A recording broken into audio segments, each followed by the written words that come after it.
ਵਾਹਿਗੁਰੂ ਜੀ ਕਾ ਖਾਲਸਾ ਵਾਹਿਗੁਰੂ ਜੀ ਕੀ ਫਤਿਹ। अस्सलाम वालेकुम आदाब बर्ज मैं ਤੁਹਾਡੀ ਹੋਸਟ ਨੀਲਮ ਕੌਰ ਤੇ ਮੈਂ ਟੀਵੀ 84 ਦੇ ਸਾਰੇ ਦਰਸ਼ਕਾਂ ਤੇ ਸਰੋਤਿਆਂ ਨੂੰ ਜੀ ਆਇਆਂ ਕਹਿੰਦੀਆਂ ਪ੍ਰੋਗਰਾਮ ਸੱਚੋ ਸੱਚ ਵਿੱਚ ਜਿਹੜੇ ਇਸ ਪ੍ਰੋਗਰਾਮ ਨਾਲ ਦੇਸ਼ਾਂ ਵਿਦੇਸ਼ਾਂ ਤੋਂ ਜੁੜ ਚੁੱਕੇ ਨੇ। ਖਾਲਸਾ ਅਫੇਅਰ ਸੈਂਟਰ ਦੇ ਸੰਚਾਲਕ ਡਾਕਟਰ ਅਮਰਜੀਤ ਸਿੰਘ ਜੀ ਸਟੂਡੀਓ 'ਚ ਮੇਰੇ ਨਾਲ ਸ਼ਾਮਲ ਨੇ। ਉਹਨਾਂ ਨਾਲ ਗੱਲਬਾਤ ਕਰਕੇ ਅੱਜ ਦੇ ਅਹਿਮ ਇਸ਼ੂਜ਼ ਉੱਪਰ ਉਹਨਾਂ ਤੋਂ ਉਹਨਾਂ ਦਾ ਤਬਸਰਾ ਜਾਣਦੇ ਹਾਂ। ਜੀ ਡਾਕਟਰ ਸਾਹਿਬ ਵਾਹਿਗੁਰੂ ਜੀ ਕਾ ਖਾਲਸਾ ਵਾਹਿਗੁਰੂ ਜੀ ਕੀ ਫਤਿਹ। हाँ जी नीलम कौर जी ਤੁਹਾਨੂੰ ਵੀ ਤੇ ਦੁਨੀਆ ਭਰ 'ਚ ਬੈਠੇ ਸਾਡੇ ਬਹੁਤ ਹੀ ਪਿਆਰੇ ਸੋਹਣੇ ਸਿਆਣੇ ਅਕਲਮੰਦ ਟੀਵੀ 84 ਦੇ ਦਰਸ਼ਕਾਂ ਨੂੰ ਵੀ ਵਾਹਿਗੁਰੂ ਜੀ ਕਾ ਖਾਲਸਾ ਵਾਹਿਗੁਰੂ ਜੀ ਕੀ ਫਤਿਹ।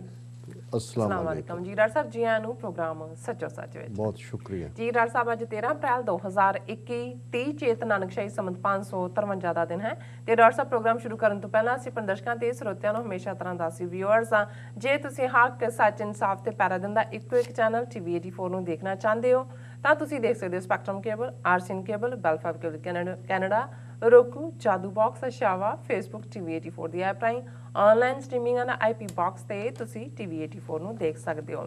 ਵਿਊਅਰਸ ਜੇ ਤੁਸੀਂ ਟੀਵੀ 84 ਨਾਲ ਜਾਂ ਪ੍ਰੋਗਰਾਮ ਸੱਚੋ ਸੱਚ ਨਾਲ ਫੇਸਬੁੱਕ ਰਾਹੀਂ ਜੁੜੇ ਹੋ ਤਾਂ ਇਸ ਨੂੰ ਵੱਧ ਤੋਂ ਵੱਧ ਲਾਈਕ ਕਰੋ ਤੇ ਸ਼ੇਅਰ ਕਰੋ ਅਤੇ ਨਾਲ ਹੀ YouTube ਤੇ ਸਬਸਕ੍ਰਾਈਬ ਵੀ ਕਰੋ।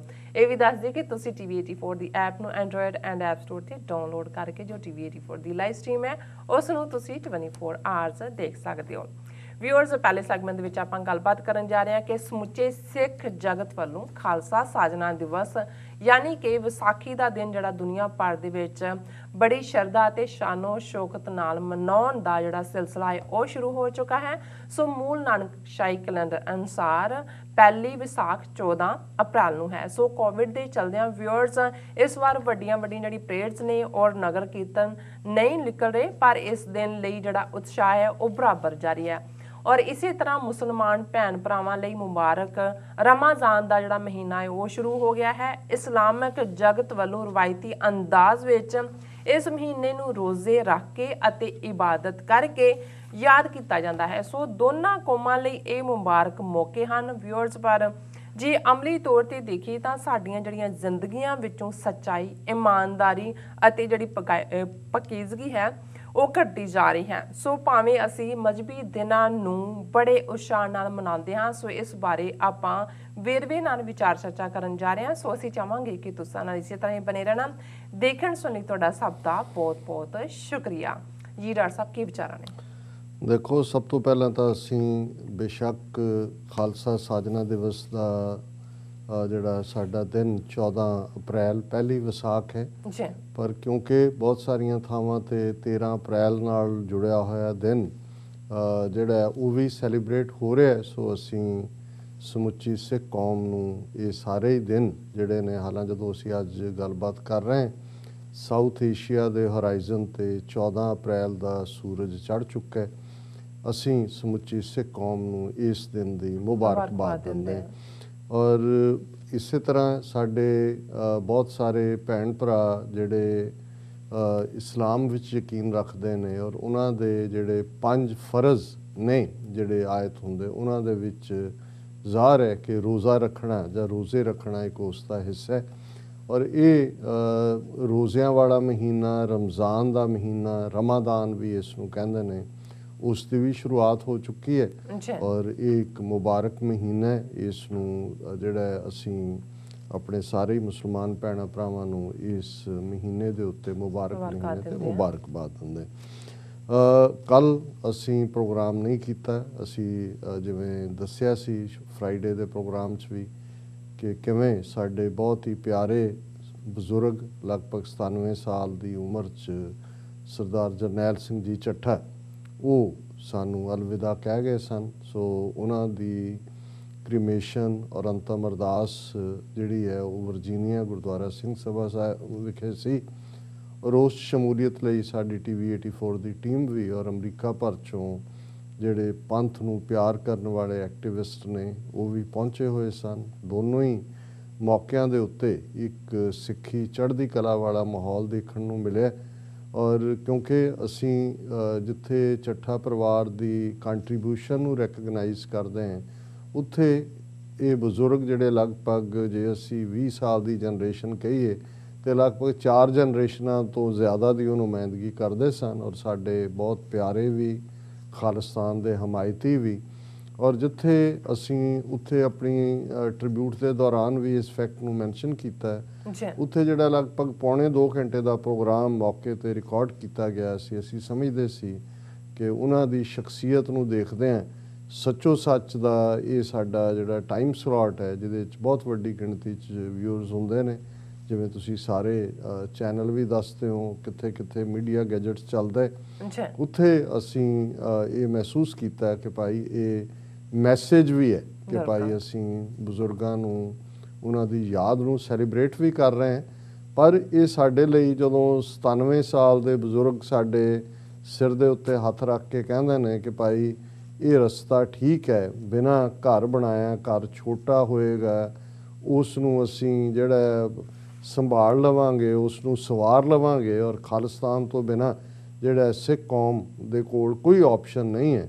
ਸੋ ਇਹ ਇੱਕ ਵੱਡਾ ਕਾਰਨ ਸੀ ਕਿ ਕੱਲ੍ਹ ਦਾ ਪ੍ਰੋਗਰਾਮ ਅਸੀਂ ਸਰਦਾਰ ਜਰਨੈਲ ਸਿੰਘ ਜੀ ਚੱਠਾ ਨਮਿਤ ਜਿਹੜਾ ਸ਼ਰਧਾਂਜਲੀ ਸਮਾਰੋਹ ਸੀ ਉਸ ਨੂੰ ਹੀ ਜਿਹੜਾ ਉਸ ਦੀ ਕਵਰੇਜ ਨੂੰ ਦਿੱਤਾ, ਔਰ ਸਾਡੇ ਦਰਸ਼ਕਾਂ ਵੱਲੋਂ ਬਹੁਤ ਸਰਾਹਿਆ ਵੀ ਗਿਆ। ਖਾਸ ਤੌਰ 'ਤੇ ਜਦੋਂ ਅਸੀਂ ਥੱਲੇ ਕਾਮੈਂਟਸ ਦੇਖਦੇ ਹਾਂ ਤਾਂ ਉਸ ਤੋਂ ਅੰਦਾਜ਼ਾ ਹੁੰਦਾ, ਕਿਉਂਕਿ ਜਿਹੜਾ ਇਸ ਸ਼ਰਧਾਂਜਲੀ ਸਮਾਰੋਹ 'ਚ ਵੀ ਸਰਦਾਰ ਚੱਠਾ ਨੂੰ ਟ੍ਰਿਬਿਊਟ ਦੇਣ ਤੋਂ ਇਲਾਵਾ ਜਿਹੜਾ ਮੇਰਾ ਫੋਕਸ ਸੀ, ਜਿਹੜਾ ਅੱਜ ਤੁਸੀਂ ਪਹਿਲੇ ਸੈਗਮੈਂਟ 'ਚ ਹੀ ਕਿਹਾ ਕਿ ਜਿੱਥੇ ਅਸੀਂ ਟ੍ਰੈਡੀਸ਼ਨਲ ਮੁਬਾਰਕ ਕਹਿੰਦੇ ਹਾਂ, ਬਣਦਾ ਵੀ ਹੈ, ਕਿਉਂਕਿ ਇਹ ਹਿਸਟਰੀ ਦੇ ਦਿਨ ਨੇ, ਇਹ ਯਾਦਾਂ ਦੇ ਦਿਨ ਨੇ, ਇਹ ਇਬਾਦਤ ਦੇ ਦਿਨ ਨੇ। ਪਰ ਇਹਦੇ ਨਾਲ ਇਹ ਸਵਾਲ ਜ਼ਰੂਰ ਸਾਨੂੰ ਆਪਣੇ ਆਪ ਨੂੰ ਪੁੱਛਣਾ ਬਣਦਾ ਹੈ, ਔਰ ਜਿਸ 'ਚ ਮੈਂ ਵੀ ਸ਼ਾਮਲ ਹੈ। ਮੈਂ ਕਿਸੇ ਪੈਡੈਸਟਲ 'ਤੇ ਖਲੋ ਕੇ ਕਿਸੇ ਉਸ ਦਾਇਰੇ ਜਾਂ ਰੁਤਬੇ 'ਚ ਮੈਂ ਆਪਣੇ ਆਪ ਨੂੰ ਨਹੀਂ ਦੇਖਦਾ ਕਿ ਮੈਂ ਉਸ ਸਭ ਨੂੰ ਜਿੱਤ ਲਿਆ ਹੋਇਆ ਹੈ। ਮੈਂ ਵੀ ਉਵੇਂ ਹੀ ਗੁਨਾਹਗਾਰ ਹਾਂ, ਔਰ ਉਸ ਕਿਸਮ ਦਾ ਇੱਕ ਦੰਬੀ ਹਿਪੋਕਰੇਟ ਹਾਂ, ਜਿਵੇਂ ਸਾਡੇ ਸਮਾਜ ਦਾ ਇੱਕ ਵੱਡਾ ਹਿੱਸਾ ਬਣਿਆ ਹੋਇਆ। ਜਦੋਂ ਮੈਂ ਇਹ ਕਹਿ ਵੀ ਰਿਹਾ ਹੁੰਦਾ, ਸੁਣਾ ਤਾਂ ਮੈਂ ਆਪਣੇ ਆਪ ਨੂੰ ਵੀ ਰਿਹਾ ਹੁੰਦਾ ਕਿ ਭਾਈ ਅਸੀਂ ਜਿਨ੍ਹਾਂ ਆਈਡੀਅਲਸ ਦੇ ਲਈ ਆਪਣੇ ਆਪ ਨੂੰ ਸਮਰਪਿਤ ਕਰਦੇ ਹਾਂ, ਸਿੱਖ ਹੋਣ ਦੇ ਨਾਤੇ ਅਸੀਂ ਸਮਝਦੇ ਹਾਂ ਖਾਲਸਾ ਸਾਜਨਾ ਦਿਵਸ ਕਿੰਨੀ ਅਹਿਮੀਅਤ ਦਾ ਹਾਮਿਲ ਹੈ, ਕਿਵੇਂ ਇਹ ਕੋਈ ਓਵਰਨਾਈਟ ਵਾਪਰੀ ਘਟਨਾ ਨਹੀਂ ਹੈ। ਜੇ ਅਸੀਂ ਗੁਰੂ ਨਾਨਕ ਸਾਹਿਬ ਦੇ ਪ੍ਰਕਾਸ਼ ਮਾਨ ਹੋਣ ਦੇ ਵਰ੍ਹੇ 1469 ਤੋਂ ਗੱਲ ਸ਼ੁਰੂ ਕਰੀਏ ਤੇ 1699 ਜਦੋਂ 5 ਪਿਆਰਿਆਂ ਦੇ ਰੂਪ 'ਚ ਖਾਲਸਾ ਪੰਥ ਪ੍ਰਗਟ ਕੀਤਾ ਜਾਂਦਾ ਹੈ, ਇਹ ਲਗਭਗ 230 ਸਾਲ ਦਾ ਸਮਾਂ ਬਣਦਾ।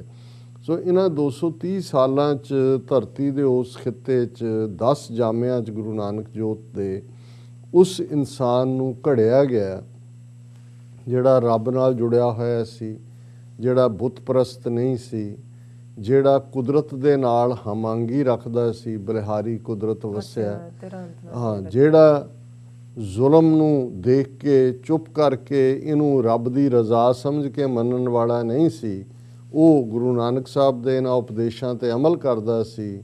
ਸੱਚ ਕੀ ਬਾਣੀ ਨਾਨਕ ਆਖੈ, ਸੱਚ ਸੁਣਾਏ ਸੀ ਸੱਚ ਕੀ ਬੇਲਾ। ਉਹਦਾ ਰੱਬ ਦੇ ਵਿੱਚ ਯਕੀਨ ਪੁਖਤਾ ਸੀ। ਉਹ ਇਹ ਮੰਨ ਕੇ ਤੁਰਦਾ ਸੀ ਕਿ ਮੈਂ ਜੋ ਵੀ ਕਰ ਰਿਹਾ ਇਸ ਧਰਤੀ ਦੇ ਉੱਤੇ ਰੱਬ ਦੀ ਰਹਿਮਤ ਔਰ ਬਖਸ਼ਿਸ਼ ਨੇ ਹੀ ਮੈਨੂੰ ਇਨਸਾਨੀ ਜਾਮਾ ਦਿੱਤਾ ਹੈ, ਇਨਸਾਨੀ ਜ਼ਿੰਦਗੀ ਦਿੱਤੀ ਹੈ, ਔਰ ਮੇਰਾ ਇਹ ਫਰਜ਼ ਹੈ ਕਿ ਜੋ ਹੱਕ ਹੈ, ਜੋ ਸੱਚ ਹੈ, ਜੋ ਇਨਸਾਫ ਹੈ, ਉਸ ਦੇ ਉੱਤੇ ਪਹਿਰਾ ਮੈਂ ਦੇਣਾ। ਉਸ ਦੇ ਲਈ ਭਾਵੇਂ ਜ਼ਿੰਦਗੀ ਵੀ ਕੁਰਬਾਨ ਹੋ ਜਾਏ, ਜ਼ਿੰਦਗੀ ਦੇ ਕੋਈ ਮਾਨੇ ਨਹੀਂ ਜੇ ਤੁਸੀਂ ਸੱਚ, ਹੱਕ, ਇਨਸਾਫ ਤੋਂ ਪਾਸੇ ਹਟਦੇ ਹੋ। ਫਿਰ ਅਸੀਂ ਦੇਖਦੇ ਹਾਂ ਕਿ ਉਸ ਮਨੁੱਖ ਦੇ ਵਿੱਚ, ਕਿਉਂਕਿ ਉਸ ਸਮਾਜ ਦੀ ਜੇ ਗੱਲ ਕਰੀਏ ਜਿੱਥੇ ਲਗਭਗ 3500 ਸਾਲ ਤੋਂ ਬ੍ਰਾਹਮਣਵਾਦ ਦੀਆਂ ਵੈਲਿਊਜ਼ ਨੇ, ਜਿਹੜਾ ਰਿਗਵੇਦ ਦੇ ਨਾਲ ਸ਼ੁਰੂ ਹੁੰਦੀਆਂ ਨੇ, ਵਰਣ ਆਸ਼ਰਮ ਜ਼ਾਤ ਪਾਤੀ ਸਿਸਟਮ ਵਰਗਾ ਕੋਡ ਸਮਾਜ ਦੇ ਵਿੱਚ ਦਿੱਤਾ ਹੈ, ਜਿੱਥੇ ਬ੍ਰਾਹਮਣ ਸਮਾਜ ਦੇ ਸਭ ਤੋਂ ਉੱਪਰ ਡੰਡੇ ਦੇ ਉੱਤੇ ਬੈਠ ਕੇ ਉਸ ਨੇ ਬਾਕੀ 3 ਵਰਨਾਂ ਨੂੰ ਆਪਣੇ ਦੁਬੇਲ ਕੀਤਾ, ਆਪਣੇ ਗੁਲਾਮ ਬਣਾਇਆ, ਔਰ ਖ਼ਾਸ ਤੌਰ 'ਤੇ ਸ਼ੂਦਰਾਂ ਔਰ ਔਰਤ ਨੂੰ ਉਸ ਕਦਰ ਜ਼ਲੀਲ ਕਰਨ ਵਾਲੇ ਇਸ ਕਿਸਮ ਦੇ ਉਹਨਾਂ ਨੇ ਕਾਨੂੰਨ ਬਣਾਏ ਕਿ ਉਹ ਜ਼ਿਹਨੀ ਤੌਰ ਦੇ ਉੱਤੇ ਵੀ ਗੁਲਾਮ ਸਨ, ਜ਼ਿਹਨੀ ਤੌਰ ਦੇ ਉੱਤੇ ਵੀ ਉਹਨਾਂ ਦੇ ਵਿੱਚ ਅਹਿਸਾਸੇ ਕਮਤਰੀ ਸੀ, ਘਟੀਆਪਨ ਦਾ ਅਹਿਸਾਸ ਸੀ, ਔਰ ਸਮਾਜ ਦੇ ਵਿੱਚ ਉਹਨਾਂ ਦਾ ਕੋਈ ਰੁਤਬਾ ਨਹੀਂ ਸੀ। ਆਰਥਿਕ ਤੌਰ 'ਤੇ ਸ਼ੂਦਰਾਂ ਨੂੰ ਸਿਰਫ ਤੇ ਸਿਰਫ ਜਿਹੜਾ ਹੈ ਉਹ ਦੂਸਰਿਆਂ ਦੀ ਗੁਲਾਮੀ ਕਰਨ ਦੇ ਲਈ, ਸੇਵਾ ਕਰਨ ਦੇ ਲਈ ਰੱਖ ਛੱਡਿਆ। ਐਜੂਕੇਸ਼ਨ ਦਾ ਹੱਕ ਉਹਨਾਂ ਤੋਂ ਖੋਹ ਲਿਆ। ਔਰਤ ਨੂੰ ਪੈਰਾਂ ਦੀ ਜੁੱਤੀ ਬਣਾਉਣ ਵਾਂਗ ਜਿਹੜਾ ਉਸ ਨੂੰ ਚਾਰ ਦੀਵਾਰੀ ਦੇ ਵਿੱਚ ਵੀ ਬੰਨ੍ਹ ਦਿੱਤਾ ਹੈ, ਔਰ ਉਸ ਨੂੰ ਈਵਨ ਸਪਿਰਿਚੁਅਲ ਰਸਤੇ ਦੇ ਵਿੱਚ ਇੱਕ ਵੱਡੀ ਰੁਕਾਵਟ ਕਹਿ ਕੇ ਆ ਜਿੰਨੇ ਮਤ ਬ੍ਰਾਹਮਣਵਾਦ ਤੋਂ ਬਾਅਦ ਵੀ ਆਏ, ਕੋਈ ਜੋਗ ਮਤ, ਕੋਈ ਸਿੱਧ ਮਤ, ਕੋਈ ਫਲਾਣਾ। ਸੋ ਇਹ ਜਿਹੜੀ ਇਸ ਕਿਸਮ ਦੀ ਜ਼ਿਹਨੀ ਤੌਰ 'ਤੇ ਬਿਮਾਰ ਸੁਸਾਇਟੀ ਦਾ ਇੱਕ ਵੱਡਾ ਹਿੱਸਾ ਜਿਹੜਾ ਇਹ ਪੀੜ੍ਹੀ ਦਰ ਪੀੜ੍ਹੀ ਇਹ ਮੰਨਦਾ ਸੀ ਕਿ ਭਾਈ ਇਹ ਸਾਡੇ ਕਰਮਾਂ 'ਚ ਲਿਖਿਆ ਹੋਇਆ। ਫਿਰ ਬ੍ਰਾਹਮਣਵਾਦ ਨੇ ਕਰਮ ਫਿਲਾਸਫੀ ਦੇ ਨਾਂ ਥੱਲੇ ਉਸ ਕਿਸਮ ਦਾ ਲੋਕਾਂ ਦੇ ਅੰਦਰ ਉਹਨਾਂ ਦੀ ਪ੍ਰੋਗਰਾਮਿੰਗ ਕਰ ਦਿੱਤੀ ਕਿ ਜੋ ਸਾਡੇ ਨਾਲ ਵਾਪਰ ਰਿਹਾ ਸਾਡੇ ਕਰਮਾਂ 'ਚ ਲਿਖਿਆ ਹੋਇਆ। ਜੇ ਅਸੀਂ ਗਰੀਬ ਹਾਂ, ਗੁਰਬਤ ਨਾਲ ਘੁਲ ਰਹੇ ਹਾਂ, ਅਸੀਂ ਸ਼ੂਦਰ ਹਾਂ, ਤੇ ਇਹ ਸਾਡੇ ਕਰਮਾਂ 'ਚ ਲਿਖਿਆ ਹੋਇਆ। ਔਰ ਕਦੇ ਵੀ ਇਹ ਕਰਮ ਜਿਹੜੇ ਨੇ ਇੱਕ ਸ਼ੂਦਰ ਨੂੰ ਇਸ ਜ਼ਿੰਦਗੀ ਦੇ ਵਿੱਚ ਕੀ ਮਰਨ ਤੋਂ ਬਾਅਦ ਵੀ ਬ੍ਰਾਹਮਣ ਦੇ ਰੁਤਬੇ ਤੇ ਨਹੀਂ ਸੀ ਪਹੁੰਚਾ ਸਕਦੇ। ਹੁਣ ਇਹ ਜਿਹੜੀ ਚੀਜ਼ ਇੱਕ ਤਾਂ ਗੁਲਾਮੀ ਬਾਹਰੋਂ ਆ ਕੇ ਹੁੰਦੀ ਹੈ, ਕੋਈ ਹਮਲਾਵਰ ਆਏ, ਉਹਨਾਂ ਨੇ ਲੁੱਟਿਆ, ਕੋਈ ਤੁਹਾਡਾ ਸਮਾਨ ਲੈ ਗਏ, ਤੁਹਾਨੂੰ ਉਹਨਾਂ ਨੇ ਬੀੜੀਆਂ ਹੱਥਕੜੀਆਂ ਪਵਾ ਦਿੱਤੀਆਂ। ਉਹਦੇ 'ਚ ਤਾਂ ਚੋਇਸ ਹੁੰਦੀ ਹੈ ਕਿ ਕੋਈ ਹੋਰ ਤੁਹਾਡੇ ਹੀ ਕਬੀਲੇ ਦਾ ਨਿਕਲ ਕੇ ਤੁਹਾਨੂੰ ਆਜ਼ਾਦ ਕਰਾ ਲੇ ਤੁਸੀਂ। ਪਰ ਇਹ ਜਿਹੜੀ ਜ਼ਿਹਨੀ ਤੌਰ 'ਤੇ ਗੁਲਾਮੀ ਹੁੰਦੀ ਹੈ, ਜਿਹਦੇ 'ਚ ਤੁਸੀਂ ਮੰਨ ਲਿਆ ਹੁੰਦਾ ਹੈ, ਜਿਹਨੂੰ ਫਿਟ ਲਿਸਟ ਕਹਿੰਦੇ ਨੇ ਕਿ ਵੀ ਇਹ ਤੁਹਾਡੇ ਫੇਟ 'ਚ ਹੈ, ਉਸ ਸਮਾਜ ਦੇ ਵਿੱਚ ਤਬਦੀਲੀ ਜਿਹੜੀ ਹੈ ਇਹ ਕੋਈ ਸੌਖੀ ਗੱਲ ਨਹੀਂ ਸੀ। ਹਾਲਾਂ ਜਿਵੇਂ ਅਸੀਂ ਅਕਸਰ ਜ਼ਿਕਰ ਕਰਦੇ ਹਾਂ ਕਿ ਬੁੱਧ ਪਹਿਲੀ ਆਵਾਜ਼ ਬਣ ਕੇ ਉੱਥੇ ਉੱਭਰਿਆ ਜਿਸ ਨੇ ਬ੍ਰਾਹਮਣਵਾਦ ਦੇ ਇਸ ਕਾਸਟ ਸਿਸਟਮ ਨੂੰ, ਇਸ ਸਾਰੇ ਨੂੰ ਚੈਲੰਜ ਕੀਤਾ। ਪਰ ਜਿਵੇਂ ਅਲਾਮਾ ਇਕਬਾਲ ਨੇ ਕਿਹਾ ਕਿ ਭਾਈ ਇਹ ਜਿਹੜਾ ਸਮਾਜ ਇਸ ਕਿਸਮ ਦਾ ਬਣ ਚੁੱਕਾ ਸੀ ਕਿ ਜੇ ਬੁੱਧ ਨੇ ਗੱਲ ਕਹੀ ਵੀ ਕਿ ਆਸ਼ਕਾਰ ਉਸਨੇ ਕੀਆ ਜੋ ਜ਼ਿੰਦਗੀ का राज था, हिंद को लेकिन ख्याली फलसफा पे नाज था, शमाए हक से जो मुनव्वर हो ये वो महफिल न थी, बारिशे रहमत हुई लेकिन ज़िमी काबिल न थी। ਹੁਣ ਉਸ ਕਿਸਮ ਦੀ ਖੁਸ਼ਕ ਫਿਲਾਸਫੀ ਨੇ, ਬ੍ਰਾਹਮਣਵਾਦੀ ਨੇ ਧਰਾਤਲ ਜ਼ਮੀਨ ਨੂੰ ਹੀ ਇੰਨਾ ਖੁਸ਼ਕ ਬਣਾ ਦਿੱਤਾ ਸੀ ਕਿ ਜੇ ਬੁੱਧ ਨੇ ਉਹ ਬਰਾਬਰੀ, ਇਨਸਾਨੀਅਤ, ਹਿਊਮਨ ਲਵ, ਕੰਪੈਸ਼ਨ ਐਨੀਮਲਸ ਦੇ ਲਈ ਵੀ ਕੀਤਾ ਤੇ ਉਹ ਉੱਭਰਿਆ। ਥੋੜ੍ਹੀ ਦੇਰ ਇੱਕ ਵਾਰ ਉਸ ਦਾ ਉਹ ਜਲਵਾਗਰ ਵੀ ਹੋਇਆ ਇੱਕ ਸਿਰੇ ਤੋਂ ਦੂਸਰੇ ਸਿਰੇ ਤੱਕ। ਪਰ ਬ੍ਰਾਹਮਣ ਨੇ ਫਿਰ ਕਿਵੇਂ ਬੁੱਧ ਦਾ ਖਾਤਮਾ ਕੀਤਾ, ਬੁੱਧ ਦੇ ਥਾਟ ਦਾ, ਇਹ ਅੱਜ ਦਾ ਸਬਜੈਕਟ ਨਹੀਂ ਹੈ। ਅਸੀਂ ਅਕਸਰ ਇਸ ਦੇ ਉੱਤੇ ਟਿੱਪਣੀ ਕਰਦੇ। ਪਰ ਉਸ ਸਾਰੇ ਤੋਂ ਬਾਅਦ ਜਦੋਂ ਅਸੀਂ ਅੱਜ ਔਰ ਕੱਲ੍ਹ ਵੀ ਅਸੀਂ ਗੱਲ ਕਰਾਂਗੇ ਖਾਲਸਾ ਸਾਜਨਾ ਦਿਵਸ ਨਾਲ ਸੰਬੰਧਿਤ, ਤੇ ਇਹ ਪਿਛੋਕੜ ਸਮਝਣਾ ਬੜਾ ਜ਼ਰੂਰੀ ਹੈ। ਇਹ ਕੋਈ ਜਿਹੜਾ ਮੈਜੀਸ਼ੀਅਨ ਵਾਂਗ ਕੋਈ ਇਹ ਨਹੀਂ ਹੈ ਕਿ 80,000 ਦੇ ਇਕੱਠ 'ਚੋਂ ਤਲਵਾਰ 10ਵੇਂ ਪਾਤਸ਼ਾਹ ਖਿੱਚਦੇ ਨੇ, ਸਿਰ ਦੀ ਮੰਗ ਕਰਦੇ ਨੇ, ਤੇ ਕੋਈ ਇਹ ਜਾਦੂਈ ਜਿਹੜਾ ਉਹ ਐਕਟ ਹੈ ਜਿਹੜਾ ਕਿ ਇਸ ਦੇ ਪਿੱਛੇ 230 ਸਾਲ ਦਾ ਉਹ ਵਰਤਾਰਾ ਜਿਹੜਾ 10 ਗੁਰੂ ਸਾਹਿਬਾਨ ਨੇ ਜ਼ਿਹਨੀ ਤਬਦੀਲੀ ਔਰ ਕਿਵੇਂ ਉਸ ਪੁਖਤਾ ਫਿਲਾਸਫੀ ਦੇ ਉੱਤੇ ਜਿਹੜੀ ਫਿਲਾਸਫੀ ਬਰਾਬਰੀ 'ਤੇ ਖੜੀ ਹੈ, ਜਿਸ ਦਾ ਗੁਰੂ ਨਾਨਕ ਸਾਹਿਬ ਦਾ ਇਹ ਬੁਲੰਦ ਮੈਸੇਜ ਸੀ, ਐ ਜੀ ਨਾ ਹਮ ਉੱਤਮ ਨੀਚ ਨਾ ਮੱਧਮ ਹਰ ਸ਼ਰਨਾਗਤ ਹਰ ਕੇ ਲੋਕ, ਕਿ ਅਸੀਂ ਨਾ ਉੱਚੇ ਹੈ, ਨਾ ਵਿਚਕਾਰ ਹੈ, ਨਾ ਨੀਵੇਂ ਹੈ, ਅਸੀਂ ਰੱਬ ਦੀ ਸ਼ਰਨ 'ਚ ਜਿਹੜਾ ਆਉਂਦਾ ਹੈ, ਰੱਬ ਦੀ ਪਨਾਹ 'ਚ ਜਿਹੜਾ ਆਉਂਦਾ ਹੈ, ਉਹ ਰੱਬ ਦਾ ਬੰਦਾ ਹੁੰਦਾ ਹੈ। ਔਰ ਇਹ ਇੱਕ ਪਿਤਾ ਏਕਸ ਕੇ ਹਮ ਬਾਰਕ ਕੇ, ਇੱਕ ਸਾਡਾ ਪਿਤਾ ਹੈ, ਅਸੀਂ ਸਾਰੇ ਉਸ ਦੇ ਬੱਚੇ ਬੱਚੀ ਹੈ। ਹੁਣ ਇਹ ਬਰਾਬਰੀ ਦੀ ਬੁਨਿਆਦ ਹੈ ਔਰ ਇਹੀ ਸੋਵਰਨਿਟੀ ਦੀ ਬੁਨਿਆਦ ਵੀ ਹੈ, ਕਿਉਂਕਿ ਇਹ ਜਿਹੜਾ ਰੈਵੋਲੂਸ਼ਨ, ਸਿੱਖ ਰੈਵੋਲੂਸ਼ਨ ਜਿਹੜਾ 5.5 ਸਦੀਆਂ ਤੋਂ ਅੱਜ ਦੁਨੀਆ ਭਰ ਦੇ ਵਿੱਚ 150 ਤੋਂ ਜ਼ਿਆਦਾ ਮੁਲਕਾਂ 'ਚ ਗੁਰੂ ਨਾਨਕ ਦੀ ਉਮਤ ਵਸਦੀ ਹੈ, ਇਹ ਉਸ ਮੀਰੀ ਪੀਰੀ, ਭਗਤੀ ਸ਼ਕਤੀ, ਸੰਤ ਸਿਪਾਹੀ, ਰਾਜਯੋਗ, ਉਸ ਦਾ ਇੱਕ ਮੁਕੰਮਲ ਸੁਮੇਲ ਹੈ। ਔਰ ਇਹ ਜੇ ਤੁਸੀਂ ਅੰਦਾਜ਼ਾ ਲਾਓ ਕਿ 3,500 ਸਾਲ ਤੋਂ ਜਿਹੜੇ ਜ਼ਿਹਨੀ ਤੌਰ ਦੇ ਉੱਤੇ ਗੁਲਾਮ, ਬਿਮਾਰ ਜਿਹੜੇ ਲੋਕ ਬਣਾਏ ਹੋਏ ਸੀ, ਉਹਨਾਂ ਦੇ ਵਿੱਚ ਇਹ ਤਬਦੀਲੀ ਲਿਆਣੀ, ਉਹਨਾਂ ਨੂੰ ਬ੍ਰਾਹਮਣਵਾਦ ਦੇ ਜੂੜੇ 'ਚੋਂ ਵੀ ਕੱਢਣਾ, ਵੇਲੇ ਦੇ ਹਾਕਮਾਂ ਦੇ ਜ਼ੁਲਮਾਂ ਤੋਂ ਵੀ ਜਿਹੜਾ ਉਹਨਾਂ ਨੂੰ ਜ਼ੁਲਮਾਂ ਨੂੰ ਵੰਗਾਰਨ ਦਾ ਸਬਕ ਯਾਦ ਕਰਵਾਉਣਾ। ਫਿਰ ਕੱਲੀ ਬ੍ਰਾਹਮਣ ਦੀ ਡੋਮੀਨੈਂਸ ਇੱਕ ਜ਼ਾਤ ਸਿਸਟਮ ਬਣਾ ਕੇ ਛੱਡਣ ਨਾਲ ਨਹੀਂ ਸੀ। ਉਹਦੀ ਜ਼ਬਾਨ ਸੰਸਕ੍ਰਿਤ, ਉਹਨੂੰ वेदां दी ज़बान और ब्रह्मा दी ज़बान और बाकी सारा ਜਿਹੜੀਆਂ ਖੇਤਰੀ ਬੋਲੀਆਂ ਨੇ, ਲੋਕਾਂ ਦੀਆਂ ਮਾਂ ਬੋਲੀਆਂ ਨੇ, ਜਿਹੜੇ ਜਿਹੜੇ ਇਲਾਕੇ ਦੀਆਂ, ਉਹਨਾਂ ਦਾ ਕੋਈ ਰੁਤਬਾ ਹੀ ਨਹੀਂ ਹੈ, ਇਹ ਦੈਵ ਭਾਸ਼ਾ ਹੈ। ਔਰ ਗੁਰੂ ਸਾਹਿਬ ਨੇ ਰਿਜੈਕਟ ਕੀਤਾ, ਉਹਨਾਂ ਨੇ ਕਿਹਾ ਜੀ ਨਹੀਂ, ਇਹ ਸੰਸਕ੍ਰਿਤ ਨਾਲ ਕੋਈ ਲਾਗਾ ਨਹੀਂ। ਕਿਵੇਂ ਪੰਜਾਬੀ ਜ਼ਬਾਨ ਨੂੰ ਡਿਵੈਲਪ ਕੀਤਾ, ਗੁਰਮੁਖੀ ਸਕ੍ਰਿਪਟ ਨੂੰ ਡਿਵੈਲਪ ਕੀਤਾ, ਮੈਸੇਜ ਵੀ ਇਸ ਜ਼ਬਾਨ 'ਚ ਦਿੱਤਾ ਹੈ, ਔਰ ਉਹਨੂੰ ਫੋਰਐਵਰ ਟਿਲ ਐਟਰਨਿਟੀ ਗੁਰੂ ਗ੍ਰੰਥ ਸਾਹਿਬ ਜੀ ਦੇ ਰੂਪ ਦੇ ਵਿੱਚ ਲਿਖਿਆ ਵੀ ਉਸ ਗੁਰਮੁਖੀ ਸਕ੍ਰਿਪਟ ਦੇ ਵਿੱਚ। ਫਿਰ ਅਸੀਂ ਦੇਖਦੇ ਹਾਂ ਕਿ ਕਿਵੇਂ ਇੰਸਟੀਟਿਊਸ਼ਨਸ ਦਿੱਤੀਆਂ। ਜਦੋਂ ਅਸੀਂ ਐਤਵਾਰ ਚੱਠਾ ਸਾਹਿਬ ਦੀ ਯਾਦ ਦੇ ਵਿੱਚ ਲੰਗਰ 'ਚ ਬੈਠੇ ਸੀ ਤੇ ਮੇਰੇ ਨਾਲ ਭਾਈ ਸਾਹਿਬ ਬੈਠੇ ਸੀ ਤੇ ਆ ਰਹੇ ਸੀ, ਸੈਂਕੜਿਆਂ ਆਏ, 2 ਸੈਚਰਡੇ ਸੰਡੇ ਫਰਾਈਡੇ, ਉੱਥੇ ਪਤਾ ਹੀ ਨਹੀਂ ਸੀ ਕਿੱਥੋਂ ਕਿੱਥੋਂ ਪਿਆਰ ਕਰਨ ਵਾਲੇ ਆ ਰਹੇ ਨੇ।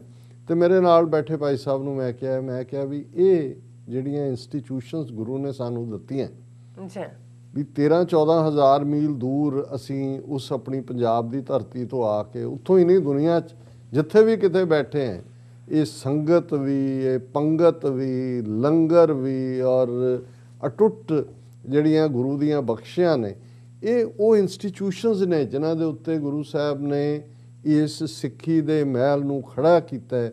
ਗੁਰੂ ਅਮਰਦਾਸ ਹੁਕਮ ਕਰਦੇ ਨੇ, ਪਹਿਲੇ ਪੰਗਤ ਪਾਛੇ ਸੰਗਤ, ਕਿ ਭਾਈ ਕੋਈ ਡਿਸਕ੍ਰਿਮੀਨੇਸ਼ਨ ਨਹੀਂ ਹੈ। ਜਦੋਂ ਤੁਸੀਂ ਉਹਨਾਂ ਦਾ ਬਣਿਆ ਖਾਣਾ ਖਾਂਦੇ ਹੋ ਜਿਨ੍ਹਾਂ 'ਚ ਕੋਈ ਜ਼ਾਤ ਦੇ ਨਾਲ, ਔਰ ਲੰਗਰ ਜਦੋਂ ਅਸੀਂ ਦੇਖਦੇ ਹਾਂ ਕਿਚਨ ਦੇ ਵਿੱਚ ਕੋਈ ਕਿਸੇ ਨੂੰ ਪੁੱਛਦਾ ਨਹੀਂ ਹੈ ਕੌਣ ਸੇਵਾ ਕਰ ਰਿਹਾ, ਕੀ ਤਿਆਰੀ ਦੇ ਵਿੱਚ ਹੈ, ਕੀ ਵੰਡਣ ਵੇਲੇ ਹੈ। ਤੁਹਾਡੇ ਨਾਲ ਇੱਕ ਰਾਜਾ ਔਰ ਬਾਦਸ਼ਾਹ ਔਰ ਉਹਦਾ ਨੌਕਰ ਇੱਕੋ ਪੰਗਤ ਦੇ ਵਿੱਚ ਬੈਠ ਕੇ ਖਾ ਰਹੇ ਨੇ।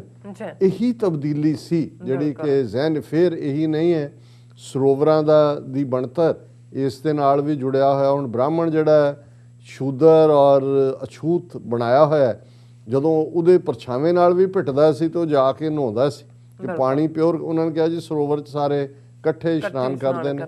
ਔਰ ਇਸੇ ਤਰ੍ਹਾਂ ਗੁਰੂ ਗ੍ਰੰਥ ਸਾਹਿਬ ਦੇ ਰੂਪ 'ਚ ਖਜ਼ਾਨਾ, ਜਿੱਥੇ ਗੁਰੂ ਸਾਹਿਬ ਆਪਣੇ ਨਾਲ, ਉਹਨਾਂ ਦੇ ਨਾਲ ਬਾਬਾ ਫਰੀਦ ਵੀ ਬੈਠੇ ਨੇ, ਭਗਤ ਕਬੀਰ ਜਿਨ੍ਹਾਂ ਨੂੰ ਬ੍ਰਾਹਮਣਵਾਦ ਨੇ ਜੁਲਾਇਆ ਬਣਾਇਆ, ਭਗਤ ਰਵਿਦਾਸ ਜੀ ਜਿਨ੍ਹਾਂ ਨੂੰ ਚਮਾਰ ਬਣਾਇਆ, ਭਗਤ ਨਾਮਦੇਵ ਜੀ ਜਿਨ੍ਹਾਂ ਨੂੰ ਛੀਂਬੇ ਬਣਾਇਆ, ਔਰ ਸਦਨਾ ਸੈਨ ਔਰ ਕੋਈ ਕਿਹੜੀ ਜਿਨ੍ਹਾਂ ਨੂੰ ਬਿਲਕੁਲ ਬ੍ਰਾਹਮਣ ਨੇ ਪਿੰਡੋਂ ਬਾਹਰ ਕੱਢਿਆ ਹੋਇਆ ਸੀ, ਸਦਨਾ ਸੇਨ ਤਰੇ, ਉਸ ਕਿਸਮ ਦੇ ਜਿਹੜੇ ਨੇ ਉਹਨਾਂ ਨੂੰ ਗੁਰੂ ਸਾਹਿਬ ਆਪਣੇ ਨਾਲ ਬਿਠਾਉਂਦੇ ਨੇ। ਉਹਨਾਂ ਦਾ ਕਲਾਮ ਗੁਰੂ ਗ੍ਰੰਥ ਸਾਹਿਬ ਦੇ ਵਿੱਚ ਜਿਹਦੇ ਅੱਗੇ ਅਸੀਂ ਸਿਰ ਝੁਕਾਉਂਦੇ ਹਾਂ।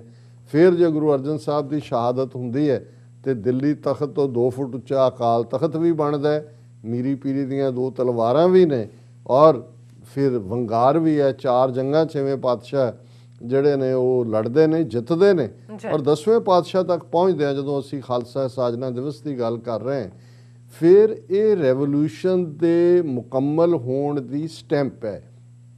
ਇਹ ਨਹੀਂ ਹੈ ਕਿ ਕੋਈ ਗੁਰੂ ਨਾਨਕ ਸਾਹਿਬ ਦੇ ਕਹਿਣ ਵੇਲੇ ਕੋਈ ਗੱਲ ਅਧੂਰੀ ਸੀ ਜਿਹੜੀ ਆ ਕੇ ਹੁਣ ਮੁਕੰਮਲ ਹੋਈ, ਲੇਕਿਨ ਇਹ ਇੱਕ ਕੰਟੀਨਿਊਟੀ ਸੀ ਜਿਸ ਦੀ ਫਾਊਂਡੇਸ਼ਨ ਗੁਰੂ ਨਾਨਕ ਸਾਹਿਬ ਨੇ ਲੇ ਕੀਤੀ।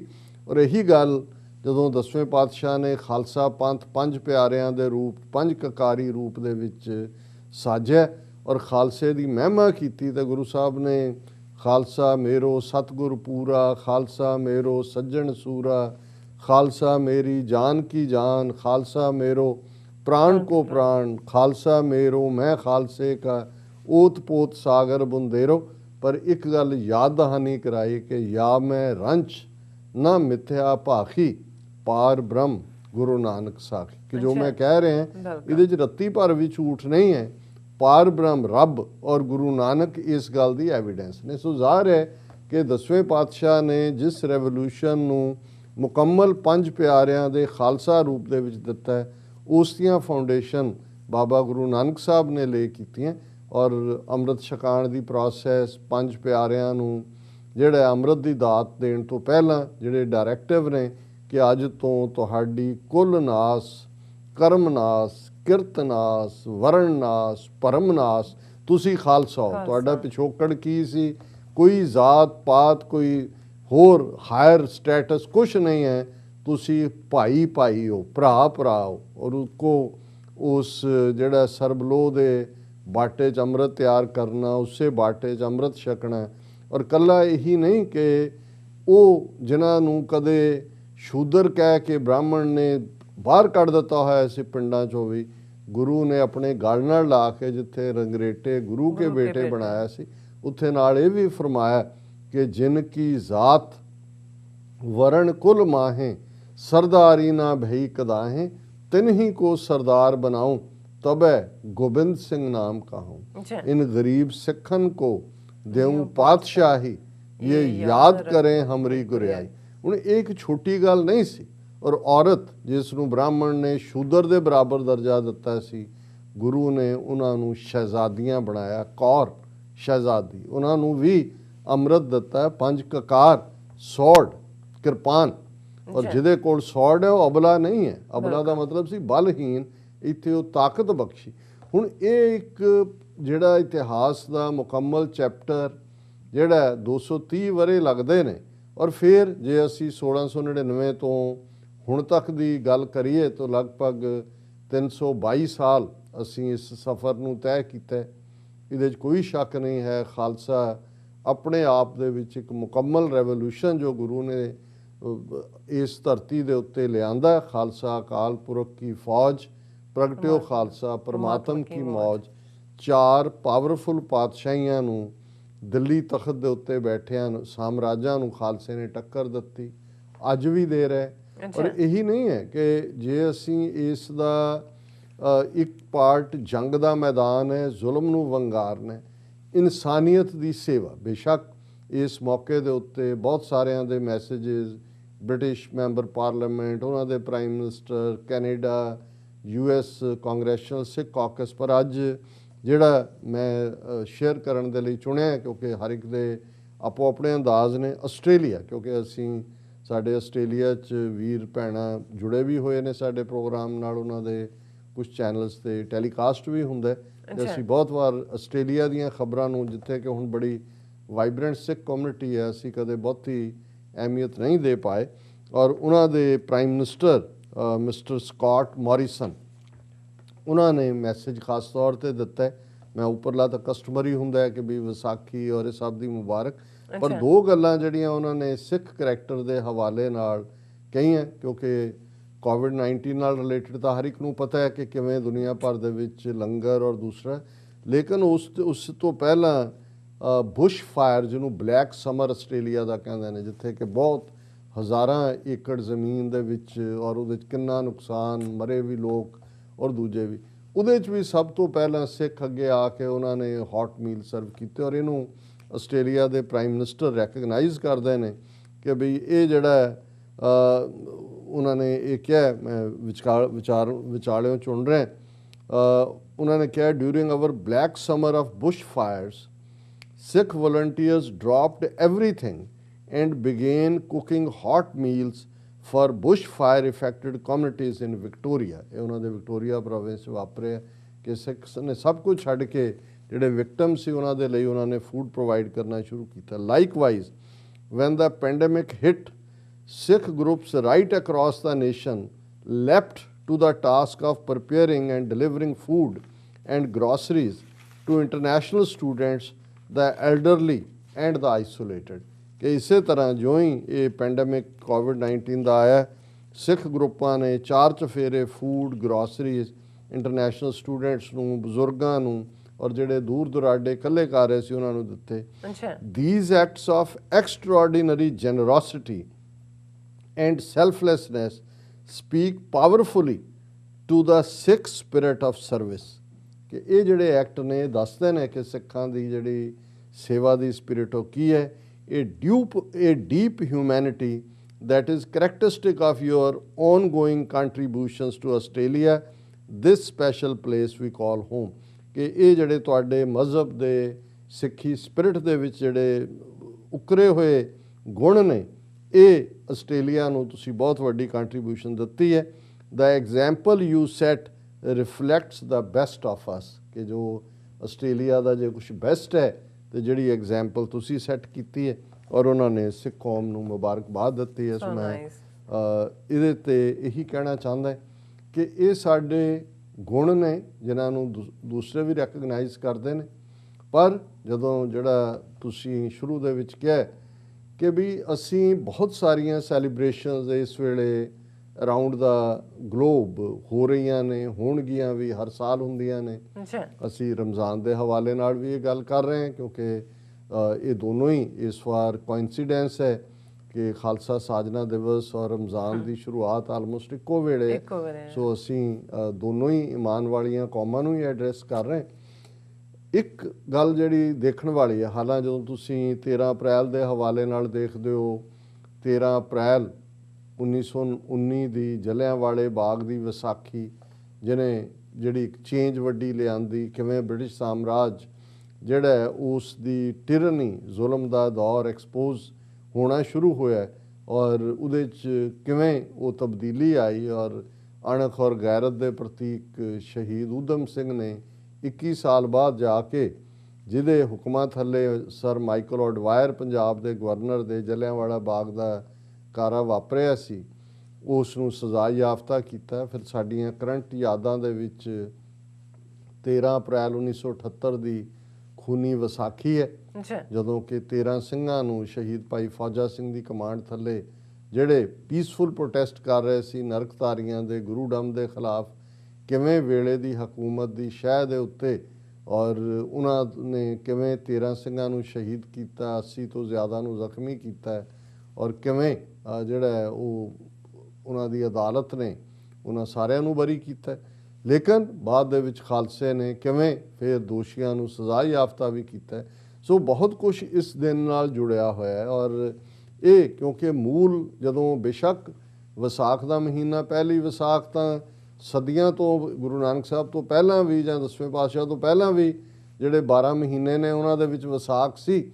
ਲੇਕਿਨ ਇਹ ਅਨੰਦਪੁਰ ਸਾਹਿਬ ਦੀ ਵਿਸਾਖੀ ਔਰ ਜਿਹਨੂੰ ਸਰ ਕਪੂਰ ਸਿੰਘ ਨੇ ਵਿਸਾਖੀ ਆਫ ਗੁਰੂ ਗੋਬਿੰਦ ਸਿੰਘ ਕਿਹਾ, ਇਹ ਇੱਕ ਉਹ ਰਾਹ ਸੀ ਕਿ ਫਿਊਚਰ ਦਾ ਜਿਹੜੀ ਕੋਰਸ ਆਫ ਹਿਸਟਰੀ ਹੈ ਉਹ ਖਾਲਸਾ ਪੰਥ ਉਸ ਖਿੱਤੇ ਦੇ ਵਿੱਚ ਸੱਚ, ਹੱਕ, ਇਨਸਾਫ ਦੇ ਪਹਿਰੇਦਾਰ ਦੇ ਤੌਰ ਦੇ ਉੱਤੇ ਕਰੇਗਾ, ਉਸ ਨੂੰ ਸਿਰਜੇਗਾ। ਔਰ ਇਹਦੇ 'ਚ ਕੋਈ ਸ਼ੱਕ ਨਹੀਂ ਕਿ ਰੂਹਾਨੀ ਤੌਰ 'ਤੇ ਰੱਬ ਨਾਲ ਜੁੜਿਆ ਹੋਇਆ। ਔਰ ਇਹੀ ਜਦੋਂ 10ਵੇਂ ਪਾਤਸ਼ਾਹ ਇਸ ਜਿਹੜਾ ਜੋਤੀ ਜੋਤ ਸਮਾਉਂਦੇ ਨੇ, ਉਹਨਾਂ ਦਾ ਇਹੀ ਆਦੇਸ਼, ਪੂਜਾ ਅਕਾਲ ਕੀ ਪਰਚਾ ਸ਼ਬਦ ਕਾ ਦੀਦਾਰ ਖਾਲਸੇ ਕਾ, ਕਿ ਇੱਕ ਰੱਬ ਦੇ ਉੱਤੇ ਯਕੀਨ, ਗੁਰੂ ਗ੍ਰੰਥ ਸਾਹਿਬ ਦੀ ਬਾਣੀ ਦੀ ਅਗਵਾਈ ਔਰ ਖਾਲਸੇ ਨੇ ਜੁੜ ਕੇ ਬੈਠ ਕੇ ਜਿਹੜਾ ਜਿਸ ਨੂੰ ਅਸੀਂ ਸਰਬੱਤ ਖਾਲਸਾ ਦੇ ਰੂਪ 'ਚ ਇੰਸਟੀਟਿਊਸ਼ਨਲਾਈਜ਼ ਕੀਤਾ।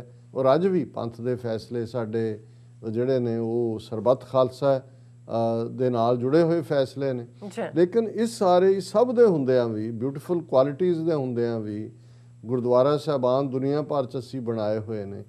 ਬਹੁਤ ਵਾਰ ਮੈਂ ਇਹ ਮਹਿਸੂਸ ਕਰਦਾ ਔਰ ਮੈਂ ਜਿਵੇਂ ਵਰਜੀਨੀਆ ਦੇ ਕੱਟ 'ਚ ਵੀ ਇਹ ਕਿਹਾ ਸੀ ਕਿ ਬਹੁਤ ਵਾਰ ਅਸੀਂ ਐਕਸਪੈਕਟ ਕਰਦੇ ਹਾਂ ਕਿ ਭਾਈ ਸਾਡੇ ਅਗਲੀਆਂ ਜਨਰੇਸ਼ਨਾਂ, ਬੱਚਿਆਂ 'ਚੋਂ ਧਰਮ ਦੀਆਂ ਉਹ ਵੈਲਿਊਜ਼ ਕਿਉਂ ਨਹੀਂ ਨੇ ਜੋ ਅਸੀਂ ਆਪ ਜ਼ੁਬਾਨੀ ਕਲਾਮੀ ਦੁਹਰਾਉਂਦੇ। ਪਰ ਇੱਕ ਗੱਲ ਦਾ ਧਿਆਨ ਰਹੇ ਕਿ ਬੱਚੀਆਂ ਉਹੀ ਕੁਛ ਲੈਂਦੇ ਨੇ ਜੋ ਉਹ ਓਬਜ਼ਰਵ ਕਰ ਰਹੇ ਨੇ, ਦੇਖ ਰਹੇ ਨੇ। ਅਸੀਂ ਸਿਰਫ ਸਾਡੀ ਜ਼ਬਾਨੀ ਕਲਾਮੀ ਦੇ ਨਾਲ ਉਹ ਜਿਹੜੇ ਨੇ ਉਹਨਾਂ ਦਾ ਫੇਥ ਪੁਖਤਾ ਨਹੀਂ ਹੁੰਦਾ ਜਾਂ ਫੇਥ ਡਿਵੈਲਪ ਨਹੀਂ ਹੁੰਦਾ। ਹੁਣ ਅਸੀਂ ਜੇ ਸੱਚਮੁੱਚ ਦੇਖਣਾ ਹੋਏ ਆਪਣੀਆਂ ਜ਼ਿੰਦਗੀਆਂ ਦੇ ਵਿੱਚ ਆਪਣੇ ਈਮਾਨ ਦੇ ਹਵਾਲੇ ਨਾਲ, ਸੋ ਮਜ਼ਹਬ ਦਾ ਜਿਹੜਾ ਬੇਸ ਹੈ, ਆਧਾਰ ਹੈ, ਸਿੱਖੀ ਦਾ ਹੋਏ, ਇਸਲਾਮ ਦਾ ਹੋਏ, ਉਹ ਤਾਂ ਸੱਚੇ ਹੋਣ। ਸੱਚ ਤੋਂ ਬਿਨਾਂ ਤਾਂ ਜਿਹੜਾ ਉਹ ਮਜ਼ਹਬ ਦਾ ਕੋਈ ਮਤਲਬ ਨਹੀਂ। ਈਮਾਨ ਵੀ ਸੱਚ ਦਾ ਨਾਂ ਹੈ।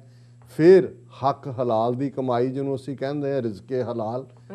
ਹੁਣ ਅਸੀਂ ਦੇਖੀਏ ਕਿ ਭਾਈ ਅਸੀਂ ਪੈਸੇ ਦੀ ਗਰੀਡ ਦੇ ਵਿੱਚ ਕਿਤੇ ਇੰਨੇ ਤਾਂ ਨਹੀਂ ਮੁਲਵਸ ਹੋ ਗਏ ਕਿ ਜਿਸ ਪਾਸਿਓਂ ਵੀ ਆਉਂਦਾ ਹੈ ਝੂਠ ਬੋਲ ਕੇ ਆਉਂਦਾ ਹੈ, ਪਾਰਟਨਰ ਨਾਲ ਧੋਖਾ ਕਰਕੇ ਆਉਂਦਾ ਹੈ, ਕੋਈ ਹੋਰ ਠੱਗੀ ਠੌਰੀ ਕਰਕੇ ਆਉਂਦਾ ਹੈ। ਅਸੀਂ ਔਰ ਮੈਂ ਈਵਨ ਪਾਕਿਸਤਾਨ ਦੇ ਬਹੁਤ ਸਾਰੇ ਆਪਣੇ ਉਹਨਾਂ ਦੇ ਜਿਹੜੇ ਐਕਸਪਰਟਸ ਨੇ ਉਹ ਕਹਿੰਦੇ ਨੇ ਕਿ ਭਾਈ ਚਾਹੀਦਾ ਇਹ ਹੈ ਕਿ ਰਮਜ਼ਾਨ ਦਾ ਮਹੀਨਾ ਸ਼ੁਰੂ ਹੋਇਆ, ਚੀਜ਼ਾਂ ਸਸਤੀਆਂ ਹੋਣ, ਕਿਵੇਂ ਆਰਟੀਫਿਸ਼ੀਅਲ ਮਹਿੰਗਾਈ ਕ੍ਰੀਏਟ ਕਰ ਦਿੱਤੀ ਜਾਂਦੀ ਹੈ, ਕਿਵੇਂ ਉੱਥੇ ਕੋਈ ਸ਼ੂਗਰ ਮਾਫੀਆ, ਕੋਈ ਦੂਜਾ ਮਿਲਾਵਟ, ਕਿਸ ਹੱਦ ਤੱਕ ਮਿਲਾਵਟ। ਹੁਣ ਦੇਖਣ ਵਾਲੀ ਗੱਲ ਇਹ ਹੈ ਕਿ ਭਾਈ ਜਿਨ੍ਹਾਂ ਨੂੰ ਤੁਸੀਂ ਵੇਚਣਾ ਉਹ ਵੀ ਤੁਹਾਡੇ ਹਮ ਮਜ਼ਹਬ ਨੇ, ਜਿਨ੍ਹਾਂ ਨੂੰ ਤੁਸੀਂ ਮਿਲਾਵਟ ਵਾਲਾ ਦੇ ਰਹੇ ਹੋ ਉਹ ਵੀ ਤੁਹਾਡੇ ਆਪਣੇ ਭੈਣ ਭਰਾ ਨੇ, ਉਹਨਾਂ ਤੋਂ ਤੁਸੀਂ ਪ੍ਰੋਫਿਟ ਕੱਢ ਰਹੇ ਹੋ। ਫਿਰ ਤੁਸੀਂ ਰੋਜ਼ੇ ਵੀ ਰੱਖੋਗੇ, ਇਬਾਦਤ ਵੀ ਕਰੋਗੇ, ਕੋਈ ਸਾਰੇ ਨਹੀਂ ਇਸ ਕਿਸਮ ਦੇ, ਲੇਕਿਨ ਮੈਂ ਇੱਕ ਸਮਾਜ ਦੇ ਵਰਤਾਰੇ ਦੀ ਗੱਲ ਕਰਦਾ। ਇਸੇ ਤਰ੍ਹਾਂ ਜੇ ਅਸੀਂ ਆਪਣੇ ਸਮਾਜ ਦੇ ਹਵਾਲੇ ਨਾਲ ਦੇਖੀਏ ਕਿ ਜੇ ਜ਼ੁਲਮ ਨੂੰ ਵੰਗਾਰਨ, ਖਾਲਸੇ ਦਾ ਮਤਲਬ ਹੀ ਇਹ ਹੈ, ਖਾਲਸਾ ਸੋਏ ਜੋ ਨਿਰਧਨ ਕੋ ਪਾਲੇ, ਖਾਲਸਾ ਸੋਏ ਜੋ ਦੁਸ਼ਟ ਕੋ ਗਾਲੇ। ਖਾਲਸਾ ਟਾਇਰੈਂਟ ਨੂੰ, ਦੁਸ਼ਟ ਨੂੰ ਸਜ਼ਾ ਦੇਣ ਵਾਲਾ ਹੈ, ਪ੍ਰੋਟੈਕਟਰ ਹੈ ਡਾਊਨ ਟਰੋਡਨ ਦਾ। ਪਰ ਜੇ ਅਸੀਂ ਇਹ ਦੇਖੀਏ ਕਿ ਵੀ ਜੋ ਚੱਲ ਰਿਹਾ ਹੈ, 4 ਦਹਾਕਿਆਂ ਤੋਂ ਖਾਲਿਸਤਾਨ ਦੀ ਸਟਰਗਲ 'ਚ 1.5 ਲੱਖ ਤੋਂ ਜ਼ਿਆਦਾ ਗੁਰੂ ਦੇ ਸਪੁੱਤਰ ਸਪੁੱਤਰੀਆਂ ਸ਼ਹੀਦ ਹੋਏ ਨੇ। ਸਾਨੂੰ ਲੱਗੇ ਜੀ ਸਾਡਾ ਕੋਈ ਲਾਗਾ ਦੇਗਾ ਨਹੀਂ, ਅਸੀਂ ਤਾਂ ਬਹੁਤ ਵਧੀਆ ਸੈਟਲ ਹੈ ਬਾਹਰ, ਸਾਡੇ ਬੱਚੇ ਫਲਾਂ ਐਜੂਕੇਸ਼ਨ ਲੈ ਰਹੇ ਨੇ, ਫਲਾਂ ਬਣ ਗਏ ਨੇ। ਹੁਣ ਇਸੇ ਤਰ੍ਹਾਂ ਜੇ ਅੱਜ ਦਾ ਕਿਸਾਨ ਸੰਘਰਸ਼ ਹੈ, 26 ਨਵੰਬਰ ਤੋਂ ਲੈ ਕੇ ਲੱਖਾਂ ਸਾਡੀ ਪੰਜਾਬ ਦੀ ਧਰਤੀ ਦੇ ਜਾਈਆਂ ਬੈਠੇ ਨੇ ਦਿੱਲੀ ਦੀਆਂ ਬਰੂਹਾਂ ਦੇ ਉੱਤੇ, ਸਰਕਾਰ ਦੇ ਕੰਨਾਂ ਤੇ ਜੂੰ ਨਹੀਂ ਰਿੰਗਦੀ, ਤੇ ਸਾਨੂੰ ਲੱਗੇ ਕਿ ਵੀ ਅਸੀਂ ਕਿਹੜਾ ਕਿਸਾਨੀ ਕਰਦੇ ਹਾਂ, ਅਸੀਂ ਕਿਹੜਾ ਉੱਥੇ ਜਾ ਕੇ ਕਰਨਾ ਕੁਝ। ਇਵੇਂ ਨਹੀਂ ਹੈ। ਮੈਂ ਇਹ ਸਮਝਦਾ ਕਿ ਜਦੋਂ ਅਸੀਂ ਇਹ ਕਹਿੰਦੇ ਹਾਂ ਕਿ ਭਾਈ ਬਹੁਤ ਕੁਝ ਸਾਡਾ ਰਿਚੁਅਲਿਸਟਿਕ ਹੁੰਦਾ ਜਾਂਦਾ ਹੈ, ਰਵਾਇਤੀ, ਅਸੀਂ ਰਵਾਇਤ ਮੰਨਦੇ ਹਾਂ ਕਿ ਭਾਈ ਅਸੀਂ ਇਹ ਕਰਨਾ ਹੈ, ਨਗਰ ਕੀਰਤਨ ਵੀ ਹੈ, ਗੁਰਦੁਆਰੇ ਵੀ ਜਾਣਾ ਹੈ, ਅਖੰਡ ਪਾਠ ਵੀ ਰਖਾਉਣਾ ਹੈ, ਆਪਣੇ ਵੱਲੋਂ ਅਸੀਂ ਸਾਰਿਆਂ ਨੂੰ ਸੱਦ ਕੇ ਵੱਡਾ ਲੰਗਰ ਵੀ ਕਰਨਾ। ਪਰ ਜੇ ਸਾਡੀ ਜ਼ਿੰਦਗੀ ਦੇ ਵਿੱਚ ਇਮਾਨਦਾਰੀ ਨਹੀਂ ਹੈ, ਸਾਡੇ ਘਰਾਂ ਦੇ ਵਿੱਚ ਉਹ ਰੱਬ ਦੀ ਯਾਦ ਦੀ ਖੁਸ਼ਬੂ ਉਹ ਜਿਹੜੇ ਸਾਡੇ ਜੀਵਨ 'ਚੋਂ ਆਉਣੀ ਹੈ। ਇੱਕ ਗੱਲ ਰਹੇ, ਇਹ ਠੀਕ ਹੈ ਕਿ ਭਾਈ ਅਸੀਂ ਸਾਡੇ ਧਰਮ ਦੀ ਇੰਟਰਪ੍ਰੀਟੇਸ਼ਨ ਹੁੰਦੀ ਹੈ, ਅਸੀਂ ਜੰਨਤ ਹੈ ਸਾਡੇ ਲਈ ਕਿ ਜਹੰਨਮ ਹੈ, ਬਹਿਸ਼ਤ ਹੈ ਕਿ ਨਰਕ ਹੈ, ਹੈਵਨ ਹੈ ਕਿ ਹੈਲ ਹੈ, ਇਹ ਡਿਬੇਟਸ ਠੀਕ ਹੈ, ਥਿਓਲੋਜੀਅਨਸ ਆਪੋ ਆਪਣੇ ਢੰਗ ਨਾਲ ਉਹਦੀ ਇੰਟਰਪ੍ਰੀਟੇਸ਼ਨ ਕਰਨ। ਲੇਕਿਨ ਗੱਲ ਅਲਟੀਮੇਟਲੀ ਇਹੀ ਹੈ ਜਿਹਨੂੰ ਅਲਾਮਾ ਇਕਬਾਲ ਨੇ ਕਿਹਾ ਸੀ कि अमल से ज़िंदगी बनती है, जन्नत भी जहन्नम भी, ये खाकी अपनी फितरत से ना नूरी है ना नारी है। और गुरु नानक साहब ने जदों बगदाद दे विच डिबेट हुंदी है, इस्लामिक स्कॉलर्स बैठे ने तो वो पुछते ने कि जी दसो मज़हब किहड़ा चंगा है, तो गुरु साहब ये फरमांदे ने कि भाई एक गल दा ध्यान रखो कि अल्टीमेटली ਤੁਹਾਡੀ ਕਾਰਗੁਜ਼ਾਰੀ ਕੀ ਹੈ, ਇਸ ਨੇ ਡਿਸਾਈਡ ਕਰਨਾ ਹੈ ਕਿ ਜੋ ਪੁੱਛਣ ਖੋਲ ਕਿਤਾਬ ਨੂੰ ਹਿੰਦੂ ਵੱਡਾ ਕਿ ਮੁਸਲਮਾਨ ਹੋਈ, ਬਾਬਾ ਆਖਿਆ ਹਾਜੀਆਂ ਸ਼ੁਭ ਅਮਲਾਂ ਬਾਝੋਂ ਦੋਨੋਂ ਰੋਈ। ਕਿ ਅਲਟੀਮੇਟਲੀ ਰੱਬ ਦੀ ਦਰਗਾਹ 'ਚ ਤੁਹਾਡੀ ਸਟੈਂਪ ਨਹੀਂ ਦੇਖੀ ਜਾਣੀ ਵੀ ਤੁਸੀਂ ਕਿਹਦੀ ਸਟੈਂਪ ਦੇ ਥੱਲੇ ਆਏ ਹੋ, ਤੁਹਾਡੇ ਅਮਲ ਨੇ। ਔਰ ਇਹੀ ਜੰਨਤ ਜਹੰਨਮ ਅਮਲਾਂ ਨਾਲ ਹੈ। ਔਰ ਇਹ ਠੀਕ ਹੈ ਕਿ ਜਿਹੜੇ ਮੁਬਾਰਕ ਦਿਨ ਆਉਂਦੇ ਨੇ ਇਹ ਸਾਡੇ ਲਈ ਉਤਸ਼ਾਹ ਵਾਲੇ ਹੁੰਦੇ ਨੇ, ਪਰਿਵਾਰ ਇਕੱਠੇ ਹੁੰਦੇ ਨੇ, ਅਸੀਂ ਸੈਲੀਬ੍ਰੇਟ ਕਰਦੇ ਹਾਂ, ਕੋਈ ਅਸੀਂ ਉਹਨਾਂ ਤਿਉਹਾਰਾਂ ਦੀ ਸਪਿਰਿਟ ਨੂੰ ਨੈਗੇਟ ਨਹੀਂ ਕਰਦੇ। ਪਰ ਇਸ ਸਭ ਦਾ ਮਕਸਦ ਤਾਂ ਇਹੀ ਸੀ, ਰੱਬ ਦੀ ਕੁਰਬਤ। ਤੇ ਰੱਬ ਦੀ ਕੁਰਬਤ ਝੂਠੇ ਬਣ ਕੇ, ਬੇਈਮਾਨ ਹੋ ਕੇ, ਬਦਚਲਨ ਹੋ ਕੇ ਔਰ ਉਸ ਕਿਸਮ ਦੇ ਜਿਹੜੇ ਨੇ ਆਪਣੇ ਫਰਜ਼ ਤੋਂ ਕੰਨ ਵਲੇਟ ਕੇ ਅਸੀਂ ਸਮਝੀਏ ਕਿ ਅਸੀਂ ਰੱਬ ਦੀ ਕੁਰਬਤ ਹਾਸਲ ਕਰਾਂਗੇ ਕਿਤੇ, ਜਾਂ ਸਾਨੂੰ ਜਿਹਨੂੰ ਗੁਰੂ ਸਾਹਿਬ ਨੇ ਵੀ ਫਰਮਾਇਆ ਕਿ ਭਾਈ ਗੁਰ ਪੀਰ ਹਾਮਾ ਤਾਂ ਭਰੇ ਜਾਂ ਮੁਰਦਾਰ ਨਾ ਖਾਈ, ਹੱਕ ਪਰਾਇਆ ਨਾਨਕਾ ਉਸ ਸੂਅਰ ਉਸ ਗਾਏ। ਕਿ ਹੱਕ ਪਰਾਇਆ ਕਿ ਜੇ ਤੁਸੀਂ ਰਿਜ਼ਕੇ ਹਲਾਲ ਨਹੀਂ ਹੈ ਤੁਹਾਡਾ, ਤੁਸੀਂ ਦੂਸਰੇ ਦਾ ਜਿਹੜਾ ਉਹ ਬੇਈਮਾਨੀ ਨਾਲ ਕਰ ਰਹੇ ਹੋ, ਹੱਕ ਪਰਾਇਆ ਨਾਨਕਾ ਉਸ ਸੂਅਰ ਉਸ ਗਾਏ। ਕਿ ਜੇ ਰਿਜ਼ਕੇ ਹਲਾਲ ਨਹੀਂ ਹੈ, ਰਿਜ਼ਕੇ ਹਰਾਮ ਤੁਸੀਂ ਖਾ ਰਹੇ ਹੋ, ਤੇ ਇਹ ਇਵੇਂ ਹੀ ਹੈ ਕਿ ਹਿੰਦੂ ਜਿਹੜਾ ਉਹ ਗਾਂ ਖਾ ਰਿਹਾ ਜਿਹਨੂੰ ਅਦਰਵਾਈਜ਼ ਬੜੀ ਪਵਿੱਤਰ ਕਹਿੰਦਾ, ਔਰ ਮੁਸਲਮਾਨ ਸੂਰ ਖਾ ਰਿਹਾ ਜਿਹੜਾ ਅਦਰਵਾਈਜ਼ ਉਹਨੂੰ ਬਹੁਤ ਮਾੜਾ ਗਿਣਦਾ। ਔਰ ਉਹਨਾਂ ਨੇ ਕਿਹਾ ਕਿ ਗੁਰਪੀਰ ਹਾਮਾ ਤਾਂ ਭਰੇ, ਜੇ ਰੱਬ ਦੀ ਦਰਗਾਹ 'ਚ ਫੈਸਲਾ ਹੋਏਗਾ ਨਬੀ ਜਾਂ ਇੱਧਰ ਹਿੰਦੂਆਂ ਦਾ ਗੁਰੂ ਜਿਹਨੂੰ ਕਹਿੰਦੇ ਨੇ ਕਿ ਭਾਈ ਉਹ ਤੁਹਾਡੀ ਹਾਮੀ ਤਾਂ ਭਰੇਗਾ ਜਾਂ ਮੁਰਦਾਰ। ਜੇ ਤੁਸੀਂ ਜਿਹੜਾ ਉਹ ਬਰਾਈਬਰੀ ਨਹੀਂ ਖਾ ਰਹੇ, ਤੁਸੀਂ ਜਿਹੜੀ ਹੈ ਉਹ ਰਿਜ਼ਕੇ ਹਲਾਲ ਤੁਸੀਂ ਜੇ ਹੈ ਤੁਹਾਡਾ, ਤਾਂ ਹੀ ਤੁਹਾਡੇ ਗੁਰੂ ਔਰ ਪੀਰ ਹਾਮੀ। ਹੁਣ ਇਸ ਤੋਂ ਪਾਵਰਫੁਲ ਹੋਰ ਕੀ ਸਟੇਟਮੈਂਟ ਹੋ ਸਕਦੀ ਹੈ। ਸੋ ਮੈਂ ਇਹ ਸਮਝਦਾ ਵੀ ਸਾਡੇ ਲਈ ਇਹ ਇੰਪੋਰਟੈਂਟ ਹੈ ਕਿ ਅਸੀਂ ਸੱਚ, ਹੱਕ, ਇਨਸਾਫ ਔਰ ਸਭ ਤੋਂ ਵੱਡੀ ਗੱਲ ਨੇਕ ਨੀਅਤੀ ਵੀ ਔਰ ਨੇਕ ਕਮਾਈ ਵੀ। ਔਰ ਨੇਕ ਕਮਾਈ ਉਹੀ ਹੈ ਘਾਲ ਖਾਏ ਕਿਛ ਹੱਥੋਂ ਦੇ, ਨਾਨਕ ਰਾਹ ਪਛਾਣੇ ਸੇ। ਗੁਰੂ ਸਾਹਿਬ ਫਰਮਾਉਂਦੇ ਨੇ ਕਿ ਜਿਹੜੇ ਘਾਲਣਾ ਦੀ ਕਮਾਈ ਖਾਂਦੇ ਨੇ, ਕਿਰਤ ਦੀ ਕਮਾਈ, ਔਰ ਉਹਦੇ 'ਚੋਂ ਵੀ ਅੱਗੋਂ ਲੋੜਵੰਦਾਂ ਨੂੰ ਵੰਡਦੇ ਨੇ। ਜਿੱਥੇ ਜ਼ਕਾਤ ਦਾ ਕਾਨਸੈਪਟ ਹੈ, ਸਾਡੇ ਦਸਵੰਧ ਦਾ ਕਾਨਸੈਪਟ ਹੈ, ਪਰ ਜੇ ਸਾਡੀ ਕਮਾਈ ਇਮਾਨਦਾਰੀ ਦੀ ਨਹੀਂ ਆ, ਉਹਦੇ 'ਚੋਂ ਜਿੰਨਾ ਮਰਜ਼ੀ ਤੁਸੀਂ ਦਸਵੰਧ ਕੱਢੋ, ਜਿੰਨੀ ਮਰਜ਼ੀ ਜ਼ਕਾਤ ਦਿਓ, ਉਹ ਕਿਸੇ ਲੇਖੇ ਨਹੀਂ ਪਏਗੀ, ਕਿਉਂਕਿ ਉਹਨਾਂ ਦੇ ਲਈ ਰੱਬ ਦਾ ਦਰਵਾਜ਼ਾ ਖੁੱਲ੍ਹਦਾ ਹੈ, ਘਾਲ ਖਾਏ ਕਿਛ ਹੱਥੋਂ ਦੇ ਨਾਨਕ ਰਾਹ ਪਛਾਣੇ ਸੇ।